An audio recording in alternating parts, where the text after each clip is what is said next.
Udara Jakarta di bulan Juli selalu terasa seperti pelukan lembab yang tak kunjung usai, membelai kulit dengan kehangatan yang lengket dan aroma knalpot yang bercampur samar dengan wangi melati dari taman-taman tersembunyi. Sarah menghela napas panjang, jemarinya merapikan kemeja linan berwarna krem yang sedikit kusut akibat perjalanan panjang dari indekosnya di pinggiran kota. Di hadapannya, sebuah gerbang besi tempat tinggi menjulang, diapit pilar-pilar kokoh berukiran klasik yang memancarkan aura kemewahan sekaligus misteri yang tak terucapkan. Ini adalah kediaman keluarga Wijaya, sebuah mahakarya arsitektur kolonial yang kini menjadi saksi bisu awal babak baru dalam hidup Sarah. Sarah, dengan gelar sarjana psikologi anak yang baru saja diraihnya dari Universitas Negeri Terkemuka, sebenarnya memiliki impian besar untuk melanjutkan studi S2. Ia ingin mendalami terapi bermain untuk anak-anak dengan kebutuhan khusus, sebuah panggilan jiwa yang telah ia rasakan sejak lama. Namun, realitas biaya hidup di ibu kota yang terus merangkak naik, ditambah dengan biaya kuliah pasca sarjana yang melambung tinggi, membuatnya harus menunda impian itu sejenak. Pekerjaan sebagai pengasuh anak di keluarga terpandang ini adalah jembatan, sebuah batu loncatan yang ia harapkan dapat membantunya mengumpulkan pundi-pundi untuk mewujudkan cita-citanya. Gaji yang ditawarkan cukup menggiurkan, jauh di atas rata-rata, dan Sarah bertekad untuk menjalaninya dengan profesionalisme penuh, tanpa celah. Sebuah interkom berbunyi pelan, dan tak lama kemudian, gerbang besi itu terbuka perlahan, seolah menyambutnya ke dalam dunia yang berbeda. Langkah Sarah mantap, namun di dalam hatinya ada sedikit getaran gugup yang tak bisa ia pungkiri. Ia melangkah di atas jalan setapak berbatu alam yang diapit taman tropis rimbun, menuju pintu utama yang terbuat dari kayu jati ukiran kuno. "Selamat datang, Sarah." Suara lembut namun tegas menyambutnya begitu pintu terbuka. Ibu Renata, wanita karier yang elegan dengan potongan rambut bob rapi dan tatapan mata tajam yang memancarkan kecerdasan, tersenyum tipis. Senyum itu tidak sepenuhnya hangat, lebih seperti senyum formal yang biasa ia tunjukkan dalam pertemuan bisnis. "Saya harap Anda betah di sini. Anya sudah tidak sabar bertemu dengan Anda." Sarah membalas senyum itu, berusaha menyembunyikan kegugupannya yang semakin menjadi. "Terima kasih banyak, Bu Renata. Saya juga tidak sabar untuk bertemu Anya dan memulai pekerjaan saya." Ia mencoba terdengar percaya diri. Meskipun jantungnya berdebar lebih cepat dari biasanya, rumah itu lebih dari sekadar besar. Ia terasa hidup, seolah setiap sudutnya menyimpan cerita dan rahasia. Lorong-lorong panjang yang dipenuhi lukisan klasik bergaya Eropa dan perabotan antik bergaya Art Deco menciptakan suasana megah, namun sekaligus sunyi. Aroma kayu cendana yang kuat bercampur samar dengan wangi melati dari vas bunga di sudut ruangan, menciptakan perpaduan yang aneh antara kehangatan yang menenangkan dan kesunyian yang mencekam. Sarah mengikuti Ibu Renata menyusuri koridor, melewati beberapa ruangan yang tertutup rapat, hingga akhirnya tiba di sebuah kamar bermain yang luas, dipenuhi mainan berwarna-warni yang tertata rapi di rak-rak kayu. Di tengah ruangan, seorang gadis kecil dengan rambut sebahu berwarna coklat gelap dan mata bulat yang jernih sedang asyik bermain boneka. Anya, 6 tahun, adalah anak tunggal keluarga Wijaya. Ia mendongak saat Sarah dan ibunya masuk. Senyum tipis mengembang di bibirnya. Ada sedikit rasa malu di balik tatapan polos itu, namun Sarah bisa merasakan aura ceria yang memancar darinya, seperti bunga matahari kecil yang baru mekar. "Anya, ini Kak Sarah. Dia akan jadi teman main dan belajar kamu mulai sekarang," kata Ibu Renata, mengusap lembut kepala putrinya. Nada suaranya berubah menjadi lebih lembut saat berbicara dengan Anya, sebuah kontras yang mencolok dari kesan pertamanya. Anya mengangguk pelan, lalu kembali fokus pada boneka di tangannya. Boneka kain lusuh dengan rambut kepang dua, yang terlihat sangat disayangi. Sarah berjongkok, mencoba menyamakan tinggi, agar bisa menatap mata Anya secara langsung. "Halo Anya, nama kakak Sarah. Senang sekali bertemu denganmu. Kamu punya banyak mainan bagus di sini ya?" Anya hanya tersenyum tipis, lalu berbisik pada boneka di tangannya, seolah boneka itu adalah makhluk hidup yang bisa mendengar dan merespons. "Lily, ini Kak Sarah. Dia baik kan? Bisikan itu terdengar begitu alami. Seolah Anya memang sedang berbicara dengan seseorang di sampingnya. Sarah sedikit terkejut. Ia mengira Anya berbicara pada bonekanya. Sebuah kebiasaan umum pada anak-anak yang memiliki teman imajiner. Namun, tatapan mata Anya justru tertuju pada titik kosong di samping boneka itu. Bukan pada bonekanya sendiri. Ada kekosongan yang aneh di sana. Seolah ada sesuatu yang tak terlihat sedang berdiri di samping Anya. "Lily? Siapa Lily?" Anya tanya Sarah, mencoba menjaga nada suaranya tetap santai dan penuh pengertian. Sesuai dengan ilmu psikologi anak yang ia pelajari, Anya menunjuk ke samping bonekanya, ke arah kekosongan itu. "Itu Lily, Kak, teman baruku. Dia suka main sama Anya. Lily juga suka Kak Sarah," katanya. Senyum Anya melebar, namun ada sesuatu yang ganjil di balik senyum itu. Seolah ada lapisan lain yang tersembunyi. Sarah melirik ke arah yang ditunjuk Anya. Tidak ada siapa-siapa. Hanya udara kosong. Ia tersenyum, menganggapnya sebagai imajinasi khas anak-anak yang sedang berkembang. "Oh, begitu. Salam kenal, Lily," katanya, berpura-pura menyapa sosok tak terlihat itu, mencoba mengikuti alur permainan Anya. Ia pernah membaca bahwa penting untuk tidak menolak keberadaan teman imajiner anak, melainkan mengikutinya untuk memahami dunia batin anak tersebut. Ibu Renata yang berdiri di ambang pintu hanya tersenyum tipis, seolah sudah terbiasa dengan tingkah laku Anya. Dan teman tak kasat matanya. "Anya memang suka berimajinasi, Sarah. Jangan terlalu dipikirkan," ujarnya, seolah membaca pikiran Sarah yang mulai bertanya-tanya. "Nanti malam, saya akan tunjukkan kamar Anda. Anda bisa beristirahat setelah ini." Malam pertama Sarah di rumah Wijaya berlalu dengan tenang. Setidaknya di permukaan, ia menghabiskan waktu membaca buku di kamarnya yang nyaman. Sebuah ruangan luas dengan jendela menghadap taman belakang yang gelap. Namun, menjelang tengah malam, ketika keheningan menyelimuti seluruh rumah, suara bisikan samar-samar mulai terdengar dari kamar Anya yang berada tepat di seberang kamarnya. Sarah mengira Anya sedang berbicara dalam tidur. Sebuah kebiasaan yang mungkin dimiliki anak-anak. Namun, bisikan itu terdengar seperti percakapan dua arah, diselingi tawa kecil yang ganjil. Tawa yang terdengar terlalu dewasa untuk seorang anak berusia 6 tahun. Sarah bangkit dari tempat tidur. Rasa penasaran dan sedikit kekhawatiran mulai merayapi benaknya. Ia mendekati pintu kamarnya.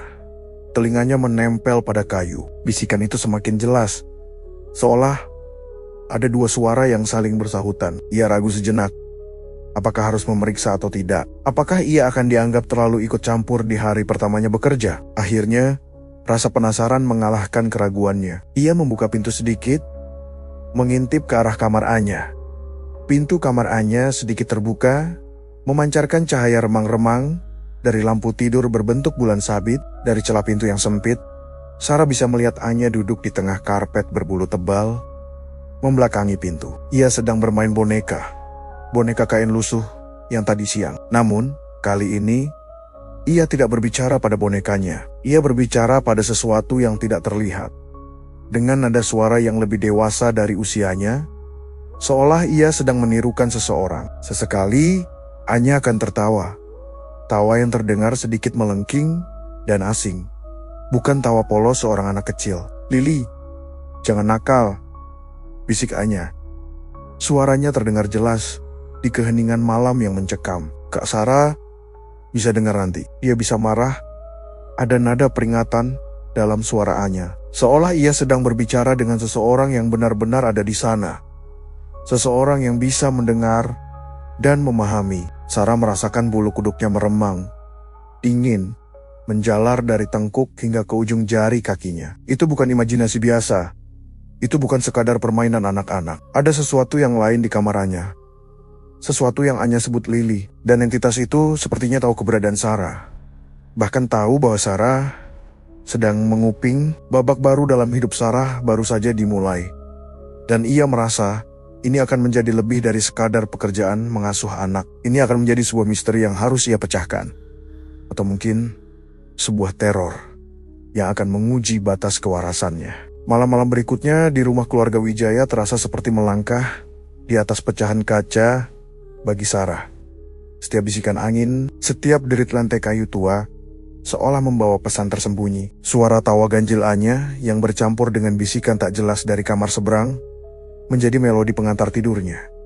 Sebuah melodi yang perlahan mengikis ketenangan batinnya. Ia mencoba meyakinkan diri bahwa itu hanyalah imajinasi, kelelahan, atau mungkin efek dari adaptasi di lingkungan baru yang asing. Namun, naluri Sarah yang diasah oleh latar belakang psikologi anak mulai berteriak. Ia adalah pengamat yang cermat, dan pola interaksi Anya dengan Lily semakin intens dan mengkhawatirkan. Jika di hari pertama Anya hanya berbisik, kini ia seringkali terlibat dalam percakapan panjang. Terkadang dengan nada suara yang berubah-ubah, seolah ia sedang memerankan dua karakter sekaligus. Sarah sering memergoki Anya duduk sendirian di sudut kamar, menatap kosong ke dinding, lalu tiba-tiba tertawa atau merengek seolah baru saja ditegur oleh seseorang yang tak terlihat. Perubahan perilaku Anya semakin kentara. Gadis kecil yang awalnya ceria dan sedikit pemalu itu kini menjadi lebih tertutup, mudah marah, dan sering menolak bermain dengan Sarah. Permainan yang dulu disukainya, seperti menggambar atau menyusun balok, kini ditinggalkan begitu saja. Ia lebih suka menyendiri, berbicara dengan Lily, atau menatap keluar jendela dengan tatapan kosong yang membuat Sarah merinding. Ada aura dingin yang mulai menyelimuti Anya, seolah kehangatan masa kecilnya perlahan digantikan oleh sesuatu yang lain. Suatu sore, Sarah menemukan boneka kesayangan Anya. Boneka kain lusuh bernama Mimi tergeletak di lantai kamar dengan salah satu matanya tercungkil. Sarah tahu Anya sangat menyayangi boneka itu. Tak mungkin ia melakukan hal sekeji itu. Ketika Sarah bertanya, Anya hanya menatapnya dengan mata kosong. Lily tidak suka Mimi, Kak Sarah. Lily bilang Mimi jelek. Suara Anya terdengar datar, tanpa emosi, seolah ia hanya mengulang perkataan orang lain. Sarah merasakan gelombang ketakutan dingin menjalar di punggungnya. Ini bukan lagi sekadar imajinasi. Ini adalah pengaruh. Insiden kecil mulai sering terjadi. Buku-buku di rak kamar Anya seringkali ditemukan berserakan di lantai. Mainan-mainan berpindah tempat dari posisi semula, dan terkadang Sarah menemukan coretan-coretan aneh di dinding kamar mandi Anya, seperti simbol-simbol kuno yang tidak ia kenali. Setiap kali Sarah bertanya, Anya selalu menjawab dengan nada yang sama. Lily yang melakukan. Kak, Lily suka iseng. Sarah mencoba mencari penjelasan logis. Mungkin Anya sedang mencari perhatian, atau mungkin ia sedang melalui fase perkembangan tertentu. Namun, semakin ia mencoba mencari penjelasan, semakin banyak kejanggalan yang muncul. Kekhawatiran Sarah memuncak. Ia merasa harus berbicara dengan Ibu Renata. Suatu pagi, saat Ibu Renata sedang sarapan, Sarah memberanikan diri. Bu Renata, saya ingin membicarakan tentang Anya. Sarah mencoba memilih kata-kata dengan hati-hati, agar tidak terdengar menuduh atau terlalu dramatis. Ibu Renata meletakkan sendoknya, menatap Sarah dengan alis terangkat. Ada apa, Sarah? Apakah Anya nakal? Nada suaranya terdengar sedikit tidak sabar. Bukan nakal, Bu. Tapi Anya sering berbicara dengan teman tak kasat mata yang ia sebut Lily. Dan belakangan ini, perilakunya berubah. Ia jadi lebih tertutup, mudah marah, dan ada beberapa kejadian aneh di kamarnya. Sarah menceritakan tentang boneka Mimi yang rusak, buku-buku yang berserakan, dan coretan di dinding. Ibu Renata mendengarkan dengan saksama, namun ekspresinya tetap skeptis. Sarah, Anya memang anak yang imajinatif. Dulu, juga begitu. Teman imajiner itu hal yang wajar pada anak-anak. Mungkin dia sedang mencari perhatian, atau mungkin dia sedang beradaptasi dengan kehadiran Anda. Ibu Renata mencoba mencari penjelasan logis, persis seperti yang Sarah lakukan sebelumnya. Untuk barang-barang yang rusak, mungkin Anya tidak sengaja. Anak-anak memang kadang ceroboh. Tapi, Bu, ini terasa berbeda. Ada sesuatu yang tidak biasa. Anya seperti dikendalikan. Sarah mencoba menjelaskan, namun ia tahu kata-katanya terdengar tidak masuk akal bagi orang yang tidak mengalaminya. Ibu Renata menghela napas. Sarah, saya menghargai perhatian Anda pada Anya. Tapi saya tidak ingin Anda terlalu berlebihan. Fokus saja pada tugas Anda. Jika ada hal yang benar-benar serius, baru kita bicarakan lagi. Ada nada final dalam suaranya, seolah Percakapan itu sudah selesai. Sarah merasa frustrasi, namun ia tidak bisa memaksa Ibu Renata untuk percaya. Sejak percakapan itu, Sarah merasa semakin terisolasi. Ia tahu ia harus melindungi Anya, namun ia tidak memiliki dukungan dari orang tua Anya. Ia mulai melakukan riset kecil-kecilan di internet tentang teman imajiner pada anak-anak, berharap menemukan penjelasan yang bisa menenangkan hatinya. Namun, semakin ia membaca, semakin ia menemukan cerita horor tentang entitas tak kasat mata yang merasuki anak-anak, tentang rumah-rumah berhantu, dan tentang kutukan keluarga. Setiap cerita seolah membenarkan ketakutannya. Suatu malam, Sarah terbangun oleh suara isakan pelan dari kamar Anya. Ia bangkit, berjalan perlahan menuju pintu kamar Anya. Kali ini, pintu itu tertutup rapat. Sarah mendekatkan telinganya ke pintu. Isakan itu semakin jelas, diselingi bisikan-bisikan yang tidak ia pahami. Lalu, ia mendengar suara Anya, terdengar serak dan penuh ketakutan. "Lili, jangan, Anya tidak mau." Suara itu diikuti oleh suara tawa melengking yang bukan berasal dari Anya. Tawa yang dingin dan menusuk, seolah berasal dari balik pintu itu sendiri. Sarah membeku di tempat, jantungnya berdebar kencang, darahnya berdesir dingin. Itu bukan tawa Anya, itu adalah suara lain, suara yang asing dan mengerikan. Ia ingin membuka pintu, ingin masuk dan menyelamatkan Anya. Namun kakinya terasa terpaku di lantai. Ketakutan yang mencekam melumpuhkannya. Ia berdiri di sana, di balik pintu, mendengarkan teror yang terjadi di dalam. Tak berdaya, bisikan-bisikan itu semakin intens, seolah sedang merasuki pikiran Anya. Dan Sarah tahu, ia tidak bisa lagi mengabaikan keberadaan Lili. Ketakutan yang mencekam Sarah di depan pintu kamar Anya malam itu menjadi titik balik. Ia tidak bisa lagi mengabaikan apa yang terjadi. Bisikan-bisikan, tawa melengking yang bukan milik Anya, dan isakan ketakutan gadis kecil itu telah mengukir jejak horor yang nyata dalam benaknya. Sarah tahu ia harus bertindak, meskipun tanpa dukungan Ibu Renata yang masih bersikeras mencari penjelasan logis. Keesokan harinya, Sarah memulai penyelidikannya secara diam-diam. Ia menyadari bahwa rumah megah keluarga Wijaya menyimpan lebih banyak rahasia daripada yang terlihat. Setiap sudut, setiap perabotan antik, seolah memiliki cerita yang terpendam. Sarah mulai menjelajahi bagian-bagian rumah yang jarang dijamah, seperti perpustakaan tua yang berdebu di lantai 2, atau gudang di belakang rumah yang dipenuhi barang-barang usang. Ia mencari petunjuk, apapun yang bisa menjelaskan keberadaan Lili dan mengapa entitas itu begitu terikat pada Anya. Di perpustakaan, Sarah menemukan beberapa album foto keluarga yang sudah usang. Ia membolak-balik halaman-halaman yang menguning, melihat potret-potret keluarga Wijaya dari generasi ke generasi. Ada foto-foto pernikahan, perayaan ulang tahun, dan liburan.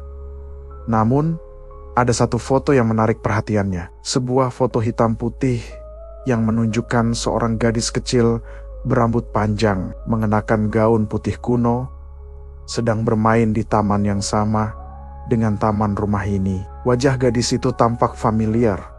Ada kemiripan samar dengan Anya.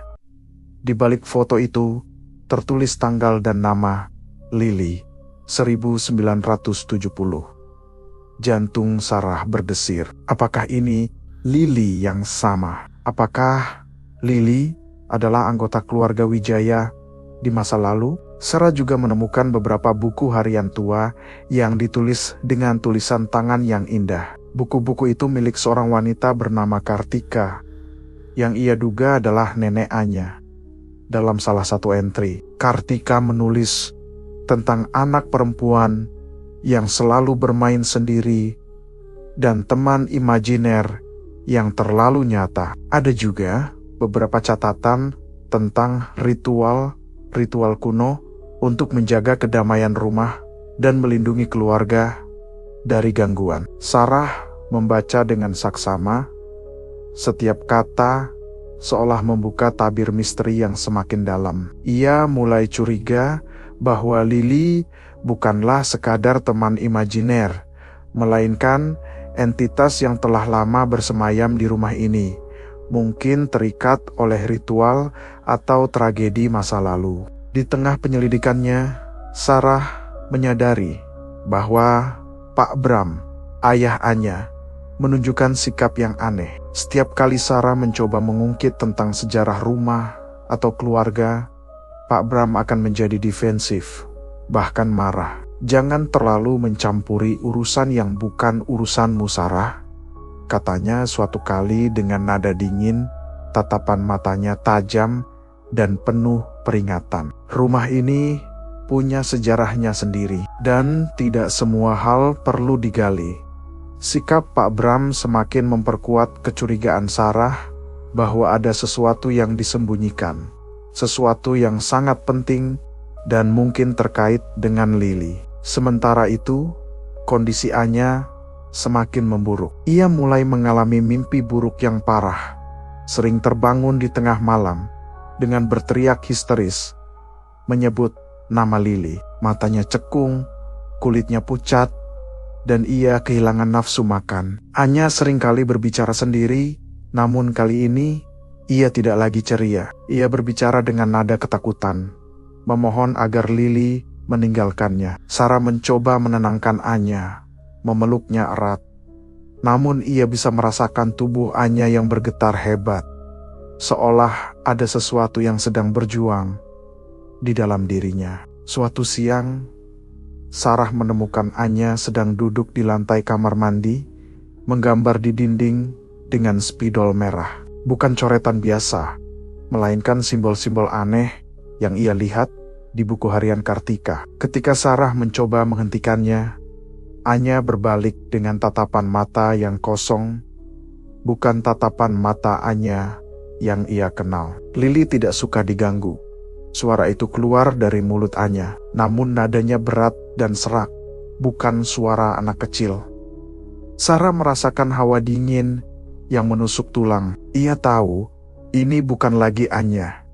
Ini adalah Lily yang berbicara melalui Anya. Sarah mencoba berbicara dengan Ibu Renata lagi, kali ini dengan bukti-bukti yang ia temukan, foto Lily lama dan kutipan dari buku harian Kartika. Ibu Renata awalnya masih skeptis, namun melihat kondisi Anya yang semakin mengkhawatirkan, ia mulai goyah.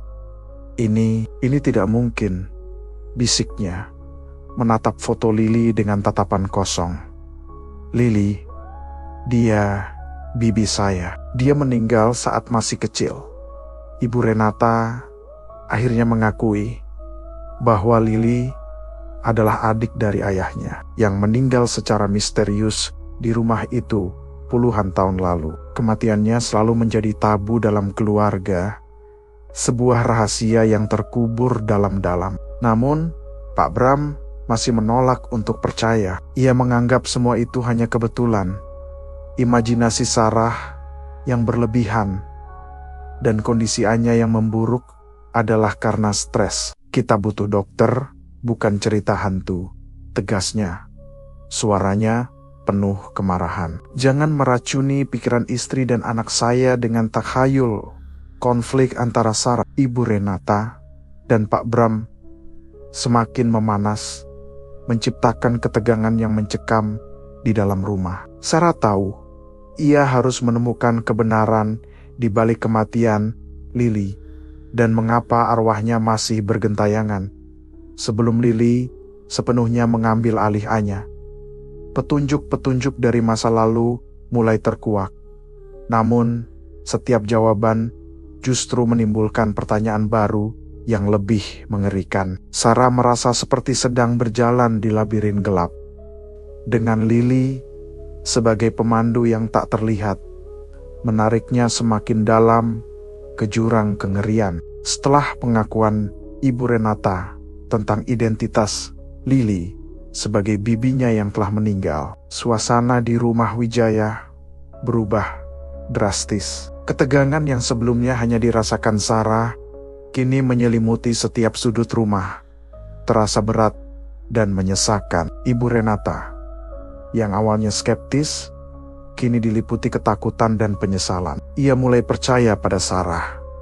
Namun rasa bersalah karena telah mengabaikan peringatan Sarah membuatnya terpuruk. Sementara itu, Pak Bram semakin keras kepala, menolak untuk menerima kenyataan mistis yang mulai menggerogoti keluarganya. Ia bersikeras bahwa semua ini adalah delusi dan hanya dokter atau psikiater yang bisa membantu Anya. Namun teror yang ditimbulkan Lily tidak bisa lagi diabaikan. Entitas itu mulai menampakkan diri secara lebih agresif, tidak hanya kepada Anya, tetapi juga kepada Sarah.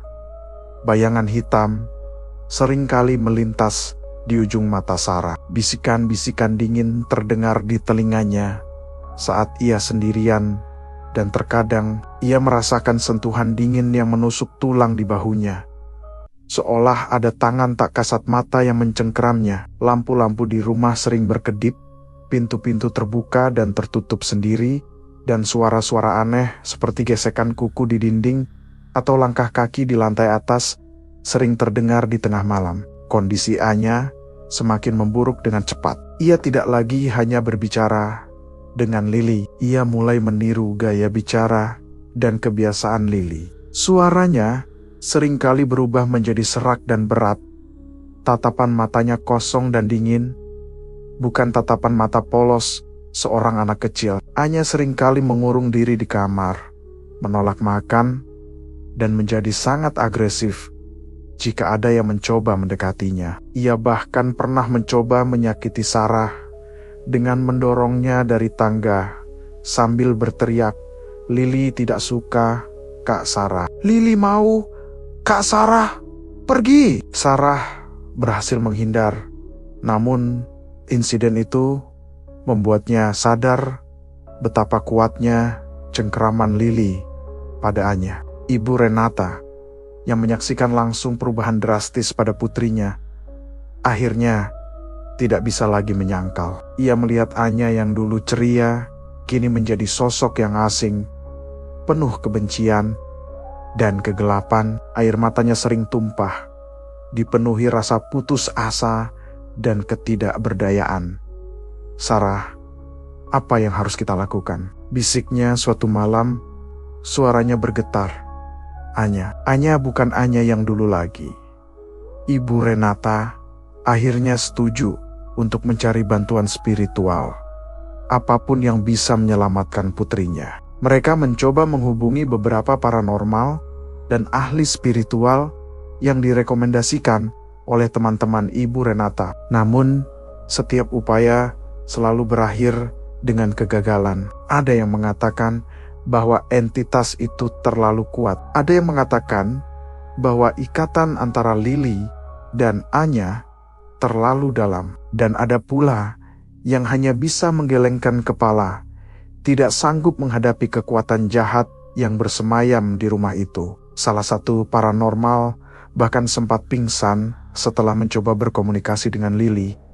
Dan setelah sadar, ia hanya bisa berbisik, Dia sangat marah. Dia tidak akan melepaskan anak itu." Keputusasaan mulai merayapi Sarah dan Ibu Renata. Mereka merasa terjebak dalam lingkaran teror yang tak berujung. Pak Bram, yang awalnya menolak, kini mulai menunjukkan tanda-tanda ketakutan. Ia seringkali terbangun di tengah malam dengan keringat dingin, mengaku mendengar suara-suara aneh di kamarnya, dan melihat bayangan melintas di lorong. Namun, ia masih enggan mengakui bahwa ini adalah masalah spiritual. Lebih memilih untuk menganggapnya sebagai kelelahan atau stres. Suatu malam, teror mencapai puncaknya. Sarah terbangun oleh suara jeritan Anya yang memilukan. Ia berlari ke kamar Anya, diikuti oleh Ibu Renata. Pintu kamar Anya terbuka lebar, dan di dalamnya pemandangan mengerikan menyambut mereka. Anya berdiri di tengah ruangan. Rambutnya acak-acakan, matanya melotot merah, dan ia mengambang beberapa sentimeter di atas lantai. Di sekelilingnya Barang-barang beterbangan, pecah, berkeping-keping, seolah dilempar oleh kekuatan tak kasat mata. Sebuah suara berat dan serak, bukan suara Anya, menggema di seluruh ruangan. Kalian tidak akan bisa mengambilnya dariku. Dia milikku. Sarah dan Ibu Renata terpaku. Ketakutan melumpuhkan mereka. Mereka melihat dengan mata kepala sendiri bagaimana Lily telah sepenuhnya menguasai Anya. Tubuh Anya berputar-putar di udara, lalu terhempas ke dinding dengan keras. Ibu Renata menjerit histeris, mencoba meraih putrinya.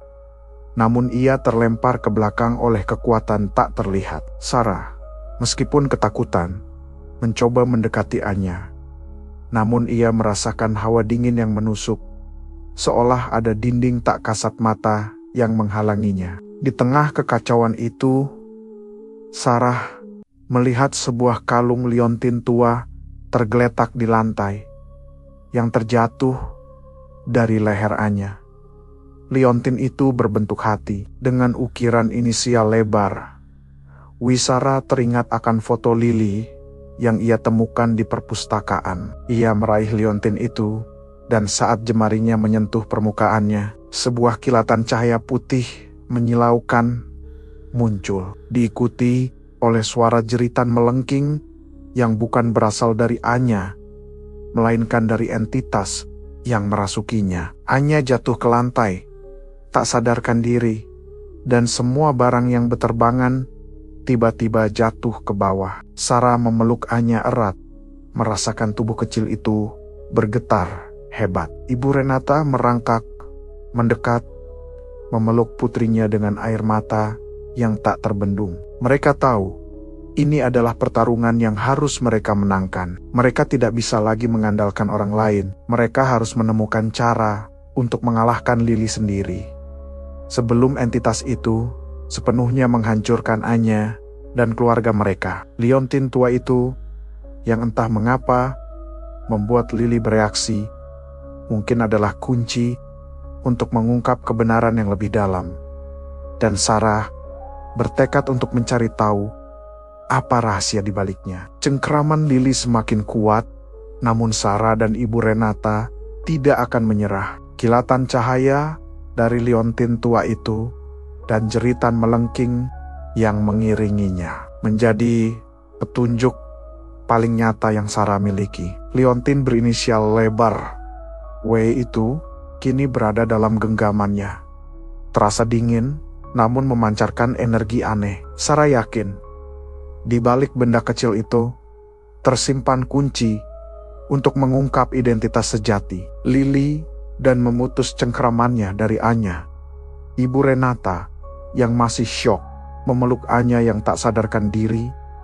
Air mata membasahi pipinya. Ketakutan di matanya kini bercampur dengan tekad yang membara. Kita harus mencari tahu apa ini, Sarah, bisik Ibu Renata. Suaranya serak. Apapun itu, kita harus menghentikannya.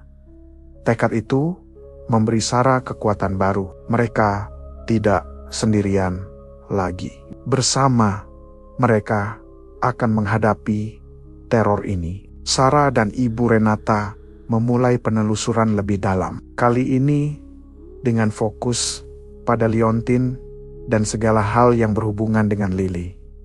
Mereka kembali ke perpustakaan tua, menyisir setiap buku, setiap dokumen, mencari petunjuk. Sarah teringat akan buku harian Kartika, nenek Anya, yang ia temukan sebelumnya. Ia membacanya lagi, lebih saksama, mencari setiap detail tentang Lily dan kematiannya. Dalam buku harian itu, Kartika menulis tentang seorang anak perempuan bernama Lily yang meninggal secara tragis di rumah itu. Lily adalah adik dari ayah Ibu Renata, yang berarti bibi buyut Anya.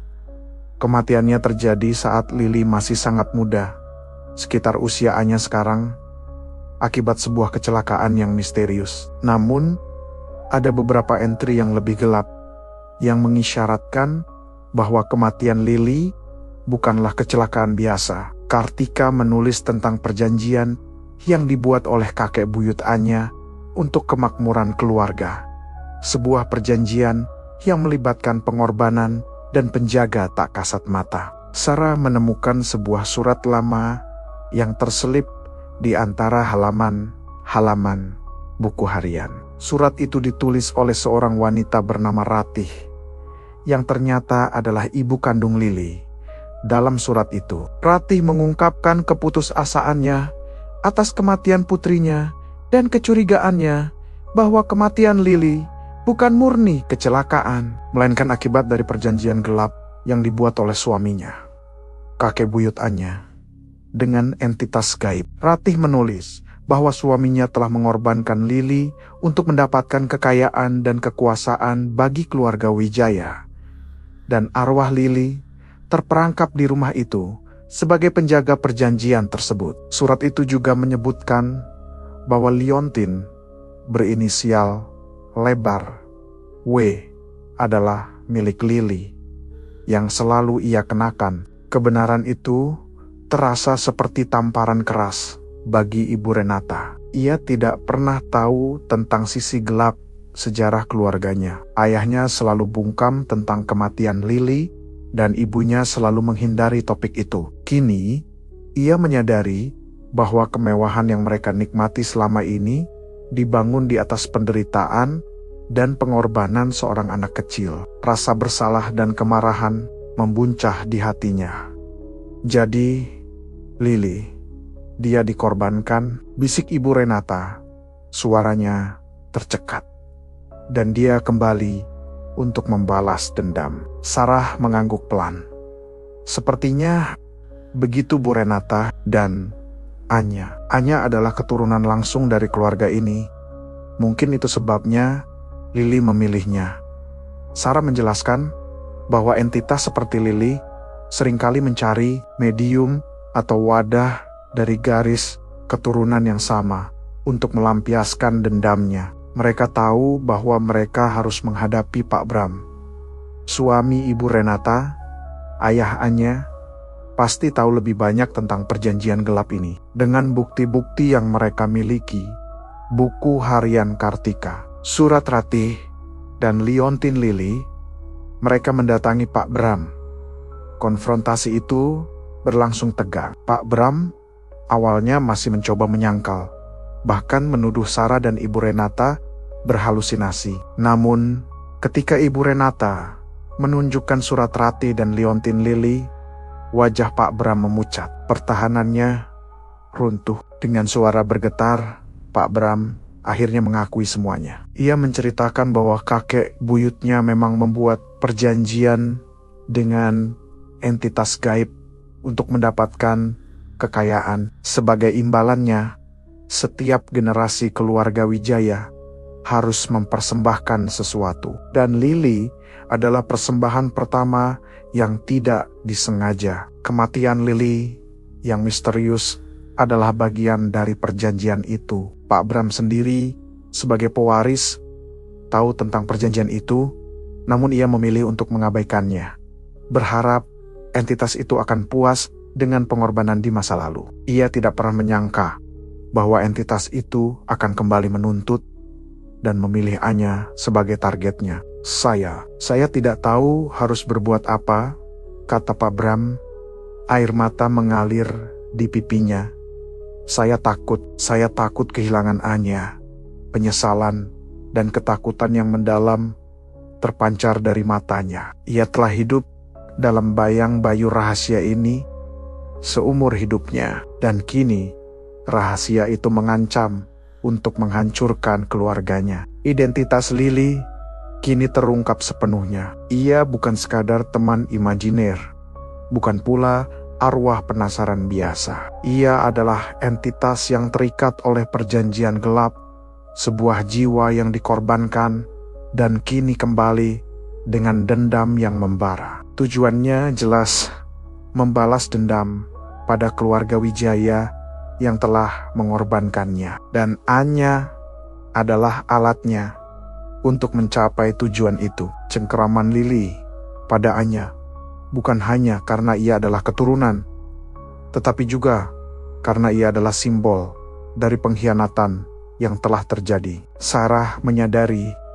bahwa untuk menyelamatkan Anya, mereka tidak hanya harus mengusir Lily, tetapi juga harus memutus perjanjian gelap yang telah mengikat keluarga Wijaya selama beberapa generasi. Ini bukan lagi sekadar pertarungan melawan hantu, melainkan pertarungan melawan sejarah kelam dan konsekuensi dari keserakahan. Mereka harus menemukan cara untuk membebaskan Lily dari ikatan dendamnya, atau Lily akan terus menghantui keluarga Wijaya, generasi demi generasi. Tugas mereka kini menjadi lebih berat, namun kebenaran yang terungkap telah memberi mereka arah yang jelas. Pertarungan sesungguhnya baru akan dimulai. Kebenaran yang terungkap di bab 5 telah mengubah segalanya. Pak Bram, yang selama ini keras kepala dan defensif, kini menjadi sekutu yang putus asa. Penyesalan dan ketakutan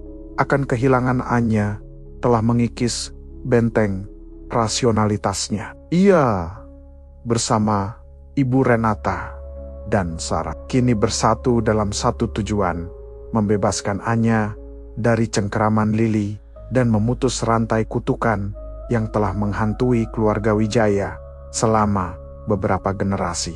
Mereka tahu bahwa mengusir Lily tidak akan cukup. Perjanjian gelap yang dibuat kakek buyut Pak Bram harus dibatalkan. Sarah, dengan pengetahuannya tentang psikologi dan sedikit keberanian yang ia dapatkan dari pengalaman mengerikan ini, menyusun rencana. Ia percaya bahwa Lily, meskipun dendam, masih memiliki sisi kemanusiaan yang bisa disentuh. Kuncinya adalah memahami penderitaannya dan memberikan penutupan yang layak. Penelusuran mereka berlanjut, kali ini dengan bantuan Pak Bram yang akhirnya mau membuka diri. Ia menceritakan tentang sebuah ruang rahasia di bawah tanah rumah, tempat kakek buyutnya biasa melakukan ritual-ritual aneh. Ruangan itu telah disegel puluhan tahun lalu setelah kematian Lily, dengan senter di tangan dan jantung berdebar kencang. Mereka bertiga menuruni tangga batu yang licin dan berlumut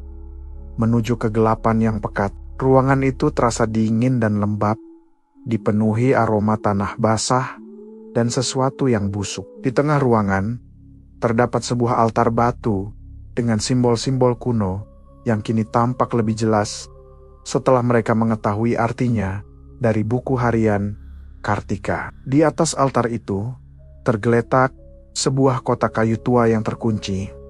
Pak Bram dengan tangan gemetar membuka kotak itu. Di dalamnya terdapat beberapa barang pribadi Lily, sebuah jepit rambut, sehelai sapu tangan bordir, dan sebuah boneka kain kecil yang mirip dengan boneka Mimi milik Anya, namun lebih tua dan lusuh. Sarah menyadari bahwa barang-barang ini adalah kunci. Ini adalah sisa-sisa kenangan Lily, benda-benda yang mungkin masih mengikat arwahnya pada dunia ini. Ia teringat akan tulisan Kartika tentang membebaskan yang terperangkap. Sarah yakin mereka harus melakukan ritual pembebasan, bukan pengusiran. Mereka harus memberikan kedamaian pada Lily. Namun, saat mereka hendak memulai ritual, teror kembali menyerang. Lampu senter mulai berkedip-kedip, suara tawa melengking Lily menggema di seluruh ruangan, dan tanah di bawah kaki mereka bergetar hebat. Anya, yang mereka tinggalkan di atas, tiba-tiba muncul di ambang pintu ruang bawah tanah. Matanya merah menyala, tubuhnya melayang beberapa sentimeter di atas tanah. Suara Lily keluar dari mulut Anya. "Kalian tidak akan bisa membebaskanku. Aku tidak akan pergi.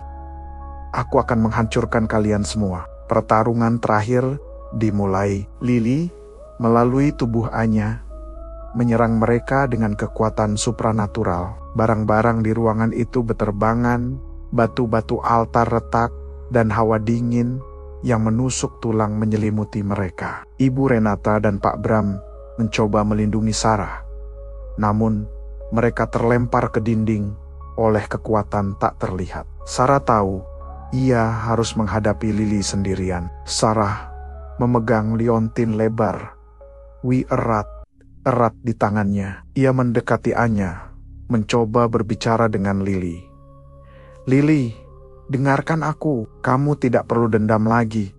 Kamu bisa bebas. Sarah mencoba menyentuh Anya, namun ia terlempar ke belakang. Lily tidak mau mendengarkan. Sarah teringat akan tulisan Kartika tentang kekuatan cinta dan pengampunan. Ia tahu Lily membutuhkan lebih dari sekadar ritual. Ia membutuhkan pengakuan atas penderitaannya dan pengampunan. Sarah bangkit, menatap mata merah menyala Anya, dan mulai berbicara dengan suara lantang, menceritakan kembali kisah Lily yang ia baca dari surat Ratih, tentang bagaimana Lily dikorbankan, tentang kesedihan ibunya, dan tentang betapa tidak adilnya semua itu. Kamu tidak pantas menerima ini, Lily, teriak Sarah.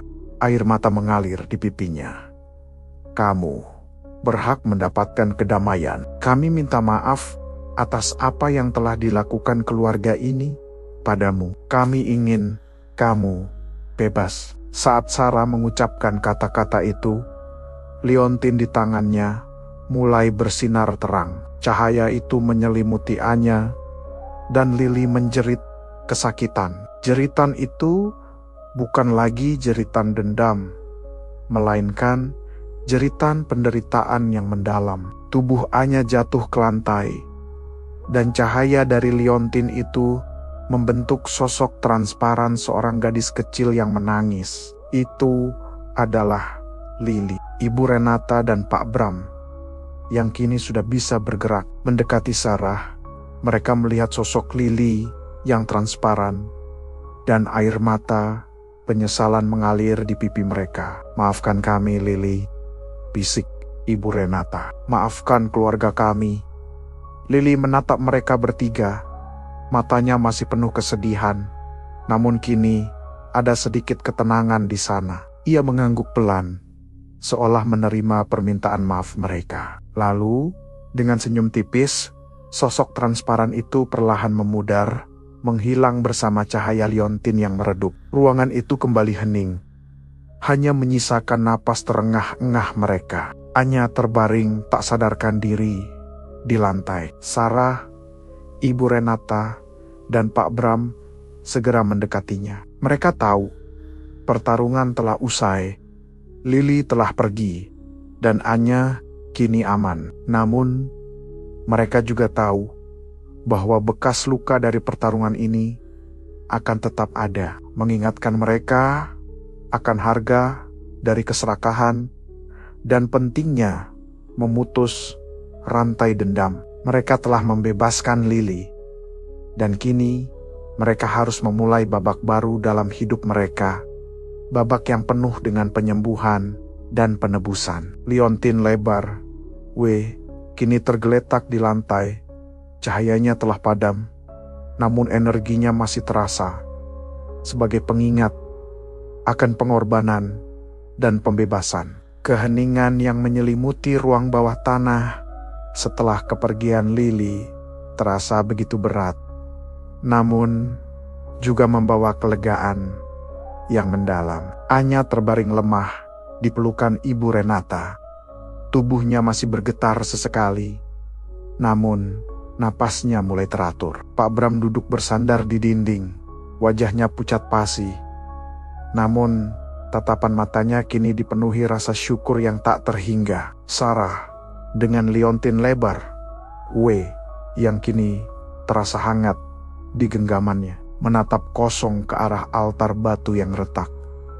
Bekas-bekas pertarungan terakhir masih terlihat jelas. Mereka bertiga membawaannya kembali ke kamarnya. Malam itu, untuk pertama kalinya setelah sekian lama, Anya tidur dengan tenang, tanpa mimpi buruk, tanpa bisikan-bisikan yang menghantuinya. Namun, dampak dari kejadian itu tidak bisa dihapus begitu saja. Keluarga Wijaya yang sebelumnya hidup dalam kemewahan dan rahasia, kini harus menghadapi kenyataan pahit. Kemewahan yang mereka nikmati ternyata dibangun di atas pengorbanan dan dendam.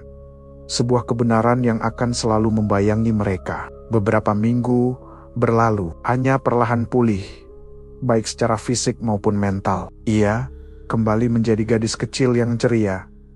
Meskipun sesekali tatapan matanya masih menunjukkan jejak trauma yang mendalam. Ia tidak lagi berbicara tentang Lily, namun ia seringkali terlihat melamun, menatap kosong ke arah jendela, seolah masih mencari sesuatu yang telah hilang. Sarah tahu proses penyembuhan Anya akan memakan waktu yang sangat lama, dan mungkin bekas luka itu tidak akan pernah benar-benar hilang. Ibu Renata dan Pak Bram juga mengalami perubahan besar. Ibu Renata, yang sebelumnya fokus pada karier, kini lebih banyak menghabiskan waktu bersama Anya.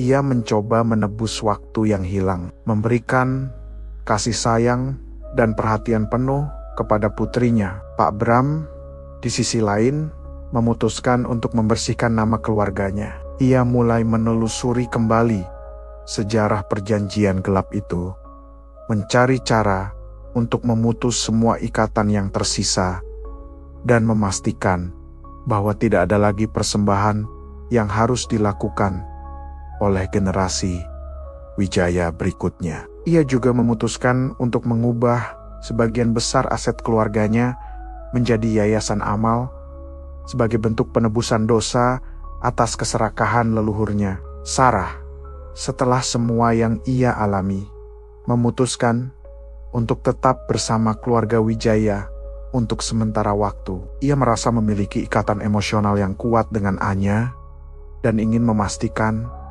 bahwa gadis kecil itu benar-benar pulih. Pengalaman ini telah mengubah pandangannya tentang dunia. Ia tidak lagi skeptis terhadap hal-hal mistis. Namun ia juga tidak lagi takut. Ia telah melihat sisi gelap yang nyata, dan ia telah berhasil melawannya. Ilmu psikologi anak yang ia miliki kini diperkaya dengan pemahaman yang lebih dalam tentang trauma dan kekuatan batin manusia. Suatu sore, Sarah duduk di taman belakang, memandangi Anya yang sedang bermain dengan boneka barunya. Boneka itu tidak lagi lusuh, dan matanya tidak tercungkil. Anya tertawa riang, tawa yang tulus dan penuh kebahagiaan. Sarah tersenyum, merasakan kelegaan yang hangat di dadanya. Ia tahu ia telah melakukan hal yang benar. Namun, di tengah kelegaan itu, sebuah pikiran melintas di benak Sarah. Liontin lebar W yang ia temukan di ruang bawah tanah, kini ia simpan di dalam laci kamarnya. Ia tidak pernah berani memakainya, namun ia juga tidak bisa membuangnya. Terkadang, di tengah malam, ia merasa liontin itu memancarkan kehangatan samar, seolah ada sesuatu yang masih terhubung dengannya. Apakah Lily benar-benar telah pergi? Atau apakah ia hanya bersembunyi, menunggu waktu yang tepat untuk kembali? Sarah bangkit, berjalan menuju kamarnya. Ia membuka laci, mengambil liontin itu. Di bawah cahaya lampu, ia melihat ukiran inisial lebar W yang kini tampak lebih jelas. Ia membalik liontin itu, dan di bagian belakang, ia melihat sebuah ukiran kecil yang sebelumnya tidak ia sadari. Sebuah bunga melati yang sedang mekar. Aroma melati, aroma yang selalu ia cium samar-samar di rumah ini. Aroma yang kini terasa begitu akrab. Sarah menatap liontin itu, lalu melirik ke arah jendela, ke arah taman belakang yang kini dipenuhi cahaya matahari sore. Ia melihat Anya sedang memetik bunga melati, lalu menciumnya dengan senyum manis. Sebuah senyum yang mengingatkan Sarah pada senyum Lily di foto lama. Apakah ini hanya kebetulan? Atau apakah Lily, dalam bentuk yang berbeda, masih ada di sana, mengawasi mereka, sebagai penjaga yang kini telah menemukan kedamaian? Sarah tidak tahu. Ia hanya tahu bahwa hidupnya tidak akan pernah sama lagi. Ia telah melewati batas antara dunia nyata dan dunia gaib, dan ia telah kembali dengan membawa bekas luka dan kebijaksanaan baru. Novel horor ini mungkin telah berakhir, namun kisah Sarah dan misteri yang mungkin masih tersembunyi di balik bunga melati itu baru saja dimulai. Sebuah akhir yang pahit, namun juga manis, meninggalkan pertanyaan yang menggantung di udara, siap untuk diungkap di kisah selanjutnya.